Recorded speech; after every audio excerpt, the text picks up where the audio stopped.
Hello সবাইকে। আজকে আমরা পড়ব পিডগিয়ন। এটা হচ্ছে একটা ভাষা। তো যে যাদের ভাষা নয় তারা বিভিন্ন ভাষায় কথা বললে নতুন একটা ভাষা তৈরি করার চেষ্টা করে আর কি। আর যখন এটা অনেক দিন হয়ে যায়, এটা নিয়ে কন্টিনিউ করে সবাই, তখন ওই ভাষাটাকে বলা হয় ক্রিয়ন্স। শুরু করা যাক। এখানে বলতেছে pidgin are language that are born after contact between at least two language, দুইটা ভাষার সাথে সম্পর্কযুক্ত এরা। As many Pidgin developed during the period of empire and international trade, মানে ওই পিডগিয়ন উন্নত হয় এম্পায়ার আর এই যে ইন্টারন্যাশনাল বাণিজ্যর সময় এটার উন্নতি সাধন হয় আস্তে আস্তে। কিভাবে উন্নতি সাধন হয়?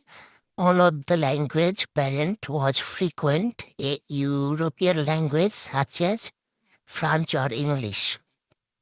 এটার যে মূল ভাষা, এটা আস্তে আস্তে ইউরোপিয়ান ল্যাঙ্গুয়েজ যে সাথে উন্নত হয়। এই ইউরোপিয়ান ল্যাঙ্গুয়েজগুলো হচ্ছে ফ্রান্স, ইংলিশ, এ ধরনের language. And the other language parent was the language of the people with whom the Europeans were dash or whom they were colonizing.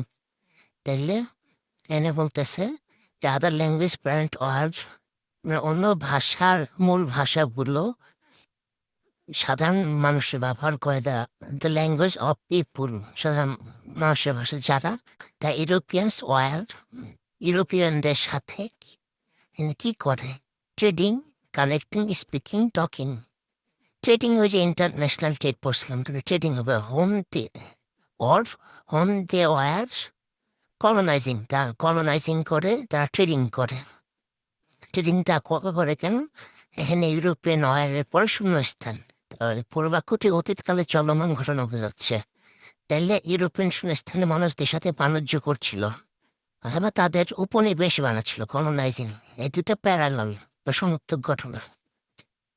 R home they were colonising usually one of the language provide the majority of dash item, majority of vocabulary, grammar, knowledge, verbal item, and the other provided the grammatical structure.